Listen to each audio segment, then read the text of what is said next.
Welcome to this course on fiber optic communication, and in this course now we are going to discuss more advanced topics, the non-linear fiber optics. Up till now whatever we have discussed, that falls into the category of linear fiber optics. What that means is that the medium properties, the fiber properties do not depend upon the signal. On the other hand, when the material properties are modified by the signal itself, then that falls into the category of what is called non-linear fiber optics. So, now onwards for next couple of lectures, we are going to discuss the propagation of light in the optical fiber, taking into consideration the non-linear effects. The simple question one can ask is that if the medium properties change, what will happen to the signal propagation? Take a simple example. Let us say we want to transmit a pulse on the optical fiber. When the pulse was propagating in the linear domain, then the properties of the propagation are decided just by the medium properties. We could write down the wave equation. We can solve the wave equation without worrying about what is the amplitude of the pulse, and we get the modal distribution, we get propagation constant, and from that we can find out the propagation characteristics of a pulse. Imagine now that the medium properties are modified by the pulse itself, and let us say that the refractive index of the optical fiber is related to the intensity of light. And for a simple example, let us assume that the refractive index increases with the intensity of light. What it means is that now the whole pulse is not going to see the same propagation parameters, because at the center of the pulse where the light is intense, the refractive index seen by the pulse is different than on the edge of the pulse where the light is less intense, and because of that the refractive index is lesser compared to the refractive index seen by the pulse at its center. So, you require actually a whole new framework for analyzing these problems, and that is what precisely we are going to do in next couple of lectures, that if the medium properties are altered by the signal itself, what will happen to the propagation of a pulse. Second thing one can see later on, that when the non-linear effects are present in the optical fiber, a continuous signal propagation is unstable.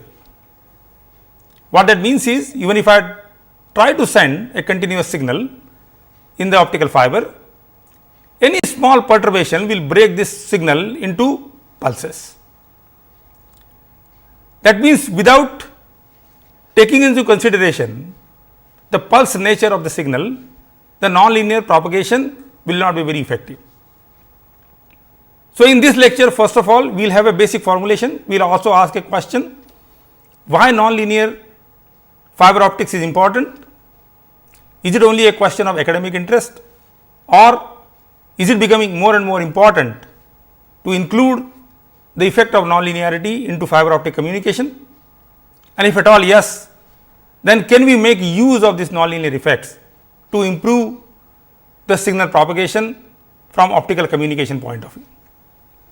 So, let us take a very basic model. What is the dielectric constant of a medium?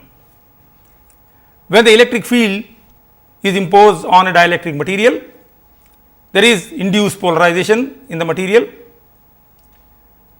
which is given by the susceptibility of the medium, and normally we consider only the first order susceptibility, which gives the dielectric constant of the medium. However, this is just an approximation. In real situation, if the light of intensity is large, then the first order term which gives dielectric constant is not adequate, and you have to also consider the higher order terms into the polarization of the material.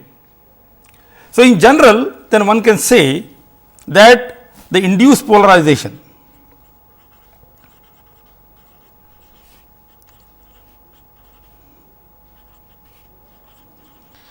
in the material, this P is given as epsilon 0, which is the free space permittivity, the first order susceptibility, which is given by chi 1 E is the imposed electric field, plus the second order susceptibility given as chi 2 given as E plus third order susceptibility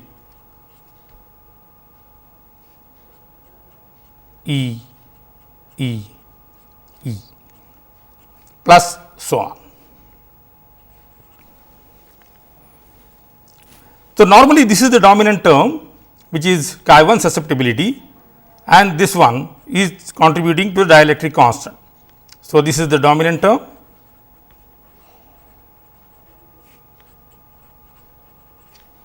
and this contributes to dielectric constant.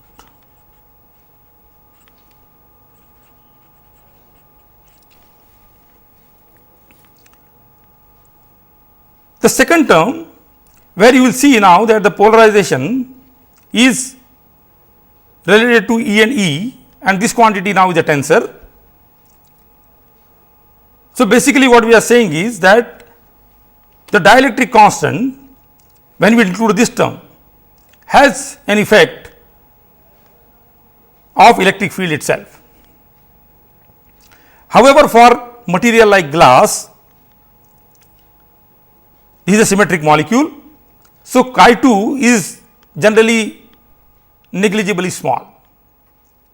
So, this quantity for SiO2 for glass is small.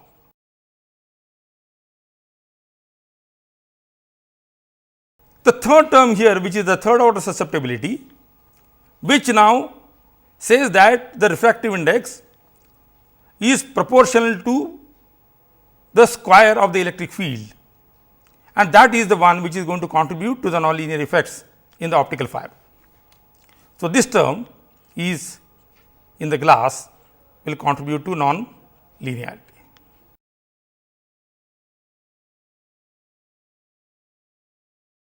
So, now if you take a simple case, then we can say that the refractive index of the medium in the presence of non-linearity, it is a function of omega because of the dispersive nature of the glass itself. The chi 1 actually is a complex quantity, it is a function of frequency which gives dispersion effect, at the same time it gives attenuation also. So, this quantity is a complex quantity. And let us take a very simple case where this term, the refractive index is proportional to mod of E square. So, we have this is a term which is a non-linear term, where non-linearity is not included, plus you are having a non-linearity term is N2 mod of E square. This term N2 is what is called the non-linearity coefficient.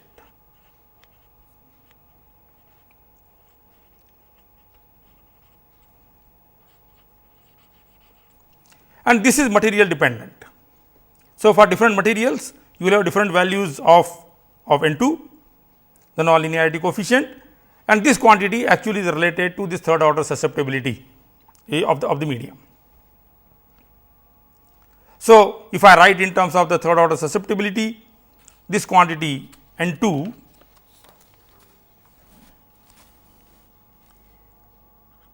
is equal to 3 by 8 n into chi 3, the third order susceptibility. And for the glass, this value is approximately 2.3 into 10 to the power minus 22 meter square per volt square. If you really look at this number and compare this number with other materials, you will find that this number is about 2 orders of magnitude smaller than what you see in many other materials. One can then ask a simple question: if the glass nonlinear coefficient is 2 orders of magnitude smaller than the other well known material which have good nonlinearity, should this nonlinearity effect be considered in optical communication or not? And this question can be answered by comparing how the nonlinear effects are manifested in the bulk material and in the optical fibers. Is there any situation difference? A nonlinear effect, when you see in the bulk material, the light beam enters the bulk material, there is a size of the bulk material, and the nonlinear interaction between the light and the matter takes place in that bulk material, whatever size is given to you. On the other hand, when the light enters the optical fiber, it travels a very long distance inside the optical fiber. So, it keeps interacting with glass. So, you have a cumulative effect of the nonlinearity in the optical fiber. So, one can just do a quick comparison and see how much enhancement of nonlinear interaction takes place inside the optical fiber compared to a bulk material. So, let us say, let us define something called a figure of merit for nonlinear interaction.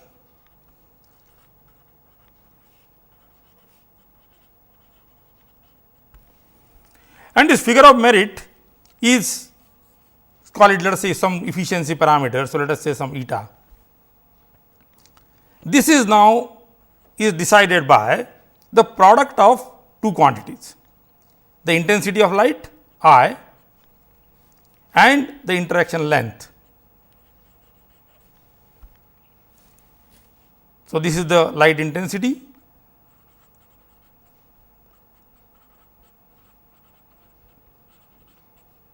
and this is the interaction length.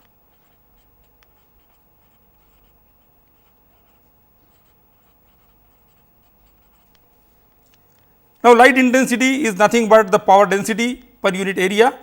So, this will be watts per meter square, and this is the interaction length, which is in terms of say meters. So, if you want to increase the efficiency of nonlinear interaction, either I can increase the intensity of light or I can increase the effective length of interaction, or both if they are possible. So, let us say if I have a certain light beam available to me and we want to increase the light intensity, what will normally come to your mind? Immediately it strikes you that I can take the light beam and focus this light beam by using some lens or something, and then the light intensity is enhanced. So, by focusing of the light, the spot size becomes smaller and smaller, and then the light intensity can be enhanced. So, if I have a Gaussian light beam, and let us say the spot size which is created by the light beam is, let us say, W 0. So, the intensity of light, this I, will be the power which is in the optical beam divided by the area of the spot, which is pi W 0 square, where this quantity W 0 is the spot radius.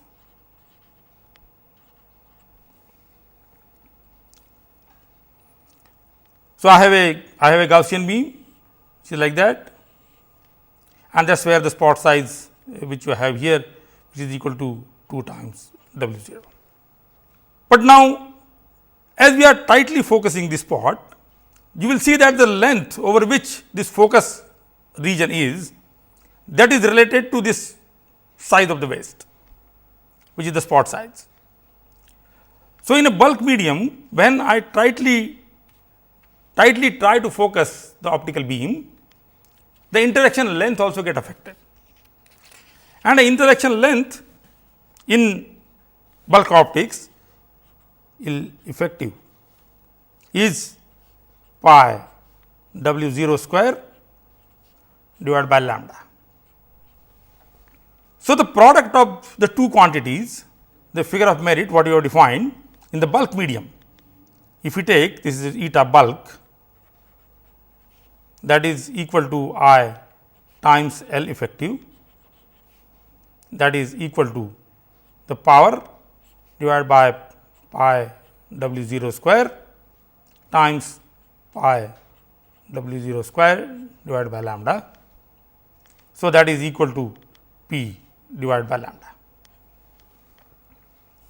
What that means is that the figure of merit or the interaction efficiency in the bulk material is independent of the focusing conditions, because if you have a loose focusing, the interaction length is more, but then the spot size is also very large. If you try to reduce the spot size, you tightly focus it, the interaction length also gets affected, and the product of these two are independent of the focusing parameter. That is the situation in a bulk material. So, that means in bulk material, if we want to enhance or if we want to find the effect of nonlinearity, and if you want to do a certain wavelength, only option you have with you is to increase the optical power, and that is what people do. If they want to study the nonlinear effects in bulk material, they require intense optical beams, because by that only the nonlinearities can be induced effectively and you can study those nonlinearities. Let us compare this situation with the optical fiber. So, first thing we will note is that inside the optical fiber, when the light gets in, the light remains focused or confined to a region which is the size of the core. And then, since the loss on the optical fiber is very, very small, that intensity reduces, but it reduces slowly, and that intensity remains practically constant over some tens of kilometers. So, in this fiber case, if you want to write down, if the radius of the fiber is, let us say, A, and the attenuation constant is given by alpha, the I, which is the intensity of light inside the optical fiber, is P divided by pi A square. Because as I said, when the light gets inside the optical fiber, it remains confined to the size of the core. So, intensity is P divided by pi A square, where A is the radius of the optical fiber core. We can say it is the core radius. When the light propagates inside the optical fiber, it exponentially decays. So, if I have P as a function of some z, that is equal to some initial value e to the power minus alpha z, where alpha is the attenuation constant, we can also call it power attenuation constant. So, then if you take a distance which is 1 over alpha, that is where the power will reduce to 1 over e of its initial value. That means, effectively one can say that the light is having that intensity over a distance which is approximately equal to 1 over alpha. Or in other words, for the fiber case, we have L effective, which is approximately as 1 over alpha. So, if I write down what is the figure of merit for the fiber, that will be equal to this into this. So, it will be P divided by pi A square into 1 upon alpha. So, if I ask how much interaction efficiency is increased inside the optical fiber compared to the bulk material, I can just take a ratio of these two quantities. So, one can say that we have this fiber divided by eta bulk material, and that is equal to this quantity p divided by pi square alpha. So, p divided by pi a square alpha divided by the eta bulk, which is p upon lambda. So, you can put p upon lambda. So, this is equal to lambda divided by pi a square into alpha. Let us put some parameters now for a typical optical fiber. So, let us say I have a single mode optical fiber where the core size is of the order of about 4 micron. So, 4 to 5 micron or something like that.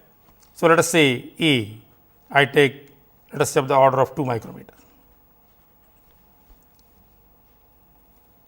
The alpha, which is 0.2 dB, equal to 0.2 dB per kilometer, that is equal to 0.2 into 10 to the power minus 3 dB per meter. This can be converted into the Napier values. So, if I do that, that will be let us say approximately about 8 into 10 to the power minus 5 per meter, and lambda, let us say we take 1550 nanometer. So, 1550 nanometer, which is equal to 1.55 micrometer. So, if I take these values for A, alpha and lambda into this expression, you will see that this ratio here, that will be equal to approximately about 10 to the power 9. Now, this is interesting, because what this means is for the same parameters, same value of optical power, the nonlinear effect inside the optical fiber is enhanced by 1 billion times than what you can see inside a bulk material. Just to give numbers, what that means is whatever effect you can see in the bulk material with let us say 1 watt of power, the same effect inside the optical fiber can be seen with 1 nanowatt of power. And normally when people conduct experiments for bulk optics, certainly people have the power in that range of few watts. So, that means the power which we are dealing in optical communication, which could be the order of about microwatts, milliwatts, the nonlinear effects are certainly going to be present, because that power, once it is confined to the optical fiber, that will keep interacting with the material over long distances of tens of kilometers. So, now it makes a very strong case. What that means is that the propagation of light inside the optical fiber ideally is incomplete without taking into consideration the effect of nonlinearity, because the nonlinear effects are going to be present, and when the light starts propagating inside the fiber, it will keep affecting the signals. One may also note that when it was a single channel transmission, maybe the total power which was confined inside the optical fiber was small. Each channel used to carry let us say maybe of the order of about few milliwatts of power. But when we are talking about a multi-channel WDM system, if each channel has to carry a power of milliwatt and let us say 100 channels transmit, inside the optical fiber the total power will be about 100 milliwatts. The number can go still higher. What that means is that as we are going to go to more complex optical communication system with multi-channel transmission, the power density inside the optical fiber certainly is going to be large enough to really worry about the non-linearity inside the optical fiber. And that is the motivation, that if the non-linear effects are going to be present in the optical fiber even for the moderate powers, then instead of ignoring these effects, the better approach would be to understand what these non-linear effects are doing to the propagation of signal and try to make use of these non-linear effects for improvement of the quality of the signal. So, in last 2 decades, essentially there has been significant emphasis in investigating the effect of non-linearity in the signal propagation in the optical fiber. So, non-linear effects actually give various phenomena. They give modification of the pulse, they can also give different generation of frequencies, because as we saw in the polarization, we are having a product term of E and E. So, if you are having 2 different signals, 2 different frequencies, then the nonlinear effect may generate some third frequencies. So, you have a new generation of frequencies. You can have a second harmonic generation inside the material because of nonlinearity. So, you have a variety of phenomena which are going to be seen inside the optical fiber once the nonlinearity is invoked. So, let us first look at a simple model with a nonlinearity where the refractive index, nonlinear refractive index is proportional to the mod E square, and mod E square is proportional to the Poynting vector or the power density. That means, we are considering a simple case where the refractive index change is proportional to the power density inside the medium, inside the optical fiber, and that is what is called the Kerr nonlinearity. So, in our analysis, we essentially are going to confine ourselves to the Kerr nonlinearity, and that is what as we saw here, this quantity, since you are having the nonlinear refractive index which is proportional to E square, this nonlinearity we call as the Kerr nonlinearity. So, in our analysis to start with, we will just focus only on this nonlinearity, and later on then we will talk about the other effects also as we proceed in our discussion. So, now to make the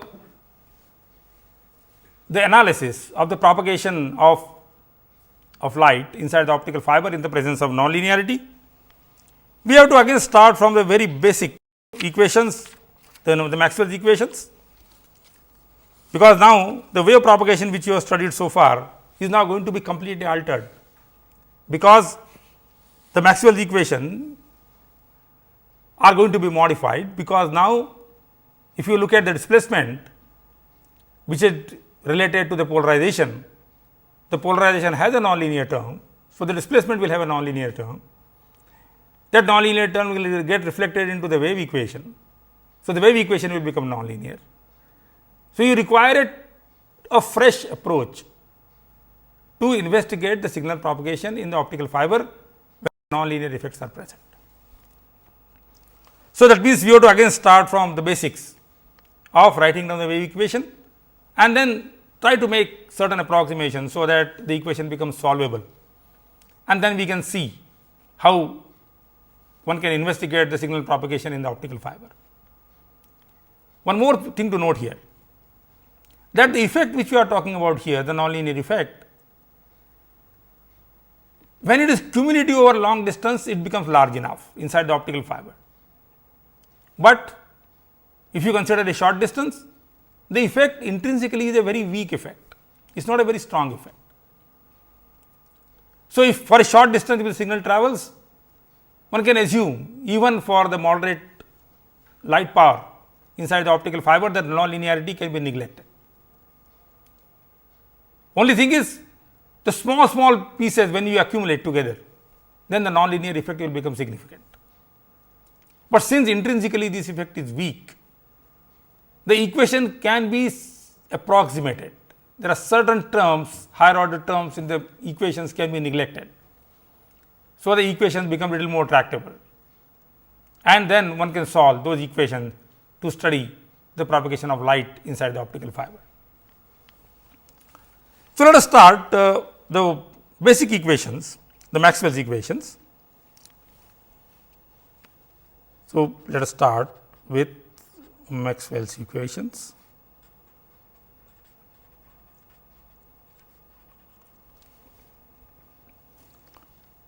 So, we have del cross E, that is minus d B by dt, and that is if we assume that the permeability is not varying as a function of time, we can write that as minus mu 0 d h by dt. Also, since we are dealing here with the dielectric media, we can assume that the permeability of the medium is same as the free space permeability, which is mu 0. The second Maxwell equation del cross H is equal to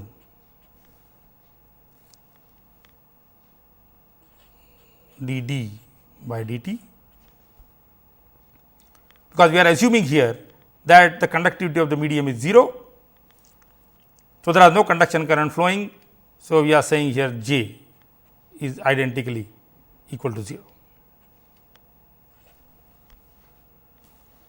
We can have a third equation, which is del dot D is equal to the charge density, but again we may assume here there are no free charge densities. So, this quantity is also 0, because the rho is also identically taken as 0. And fourth equation del dot B is equal to 0. And as we have seen, now in this case the D, the displacement, is now epsilon times E plus this polarization, which is the polarization expression which we talked earlier. So, now the P is actually given by this. So, as I said earlier, normally when the intensities are not very large, these terms are negligible, and this is the only term which is there. So, epsilon 0 times chi 1, that is the term which will be here, and then we can write down 1 plus chi 1, that is the quantity which will give you dielectric constant of the medium. So, in normal situation, this will be equal to epsilon times E plus epsilon times chi 1 times E.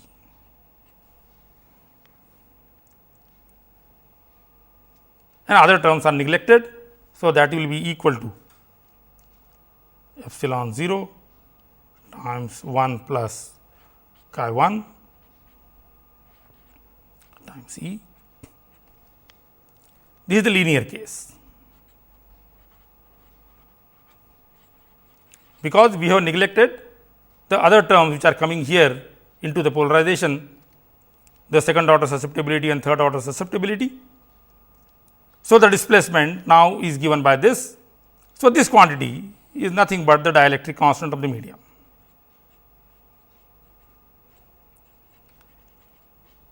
That is what we have been talking all through, that the fiber has a dielectric constant, and as we know that this quantity dielectric constant, if you are having a loss in the medium, then this quantity becomes a complex quantity.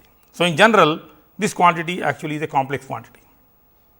So, which is a complex quantity, and imaginary part of this gives what is called the attenuation constant. Let us now do this same thing what we normally do for the wave equation. You can take curl of this equation and substitute from this. So, we can say del cross E that is equal to minus del cross mu 0 d h by dt. By interchanging the del and d by dt, this you can get as minus mu 0 d by dt of del cross h, and you can substitute for del cross h from this equation from here, which is d by dt. So, this will be equal to minus mu 0 d by dt of d by dt.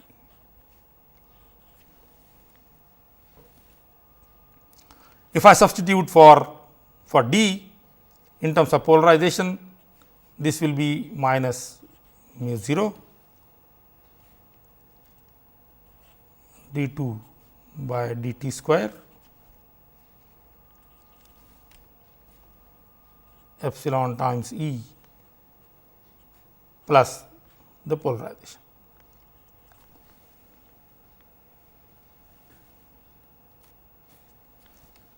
We can separate out these two terms. So, that is minus mu 0 d 2 epsilon 0 E by dt square minus mu 0 d 2 p by dt square. And now, as you have seen, this p has now the linear and a nonlinear term. So, p now is given as epsilon 0 chi 1 times E plus, since we are dealing with a medium which is glass, I am saying the second order susceptibility is negligibly small. So, let us ignore that. So, you have a third order susceptibility, which is chi 3 E.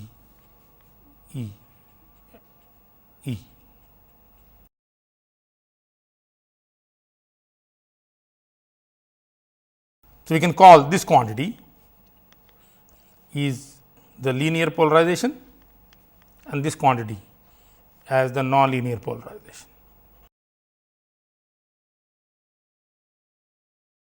We can take this quantity now P L and P N L and substitute into this, and also expand this is the third triple product. We can get del of del dot E minus del square E is equal to, when I take this quantity here, the epsilon 0 can be taken out. So, you have a mu 0 epsilon 0, but if you recall 1 upon square root mu 0 epsilon 0 is the velocity of light in vacuum, which is c. So, this thing can be written as minus 1 upon c square d 2 E by dt square minus mu 0 d 2 P L by dt square minus plus minus is taken out d 2 P N L by dt square.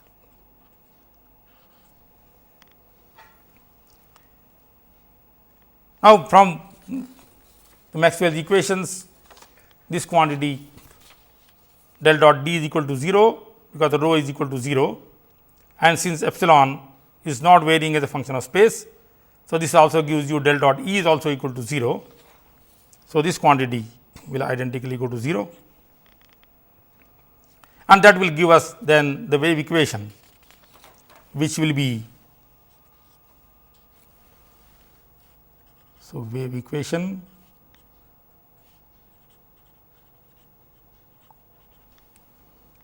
which will be del square E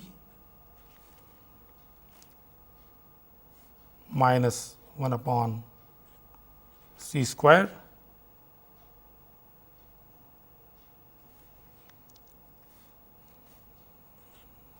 d 2 E by d t square, that is equal to mu 0 d 2 P L by d t square plus mu 0 d 2 P n L by d t square. So, note here now that when the nonlinear terms were not there, this quantity would not be there, and then this would reduce to the normal standard equation, which we already solved for the wave propagation in the optical fiber. However, now we are having a term which is an additional term here, which is P n L, and P n L, as we know, depends upon the electric field itself. So, you are having this quantity which is given by this. So, actually this quantity which is the nonlinear term, that is what now is going to come into picture because of this third order susceptibility. To solve this equation now, let us consider the simple time harmonic fields. So, let us say the electric field E is given by some E 0 e to the power j omega 0 t, where omega 0 is the signal frequency.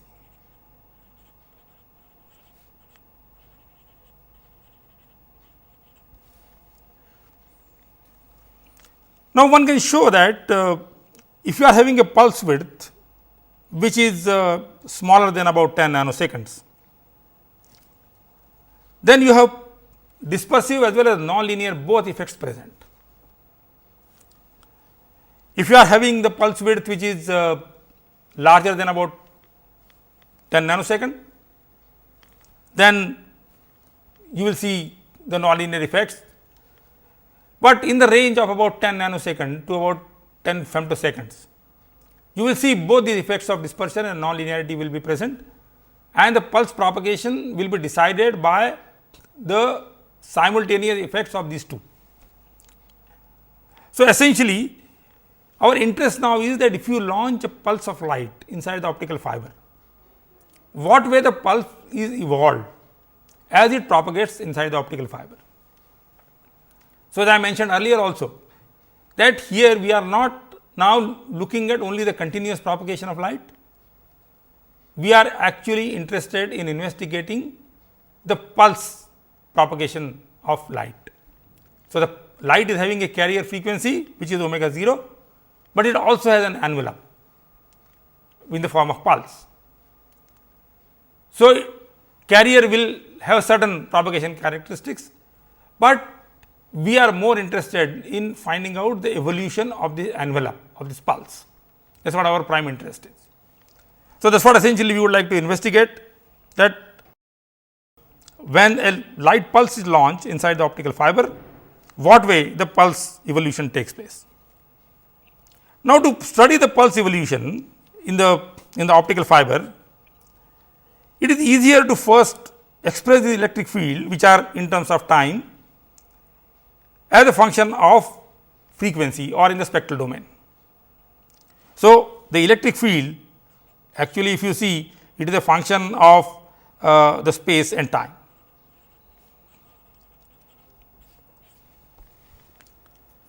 However, since we are talking about a narrow band signal around this frequency which is omega 0, one can redefine this problem in terms of the frequency domain.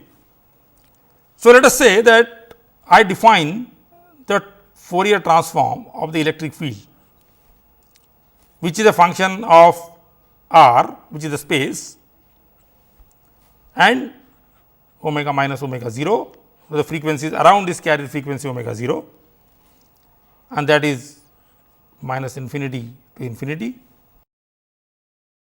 The electric field is a function of space and time, e to the power minus j omega minus omega 0 t dt. So, this is the Fourier transform. So, E tilde is the electric field in the frequency domain. So, if I take the electric field as a function of space and time, and I am taking the Fourier transform as a function of time. So, here I see essentially the spectrum of the electric field as a function of distance r. So, the wave equation now can be written, if I take this quantity and write in terms of the Fourier transform, the wave equation del square E tilde plus epsilon as a function of omega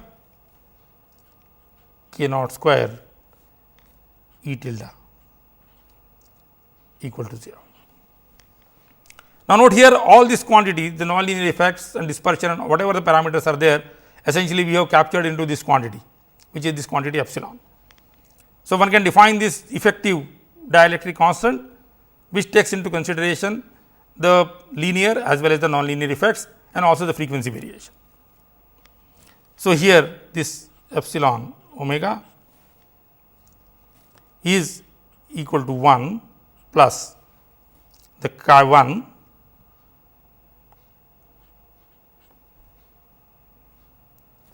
which is a function of omega, and this quantity as we already said is complex, because there will be loss in the medium, plus you are having the nonlinear effects which can be given by epsilon nonlinearity.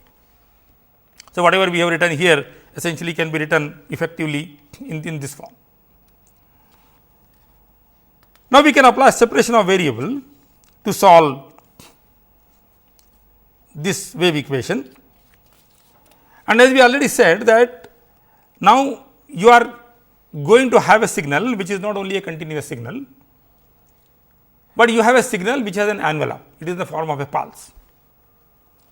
That means, the electric field, if I write as a function of space and omega minus omega 0, has a spectral band now. So, that is given as some function f which is of transfer coordinates rho and phi, has an envelope spectrum which is a function of z omega minus omega naught and a phase term e to the power minus j beta 0 z. So, what you are saying here, let us say this is the optical fiber.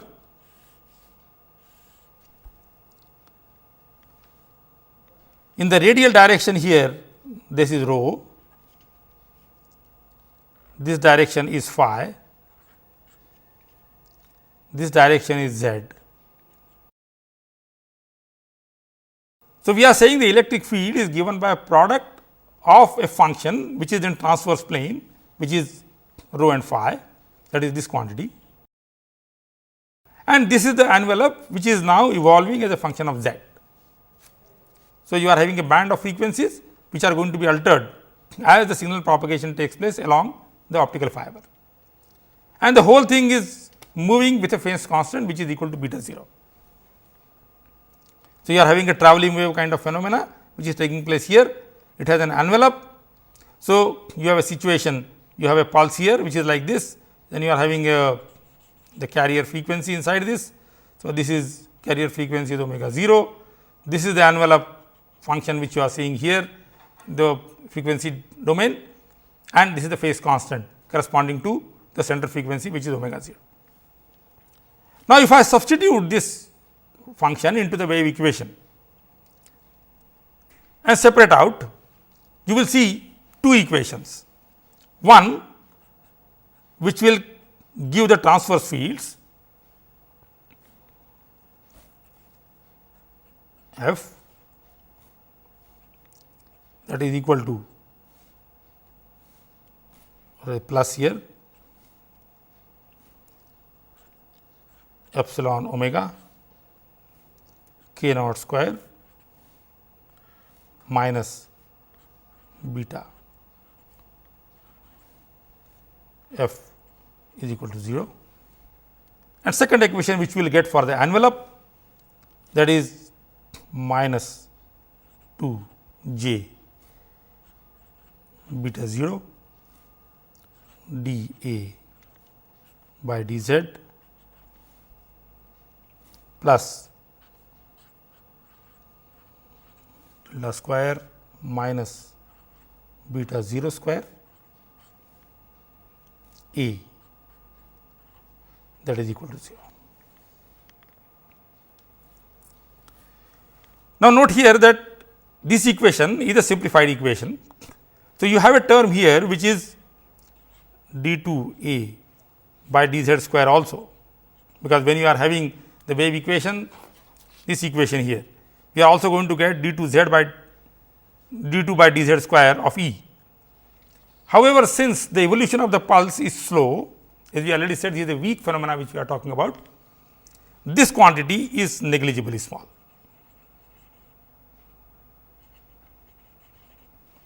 And therefore, for as an approximation, we can say that the evolution of the pulse essentially is given only by this term.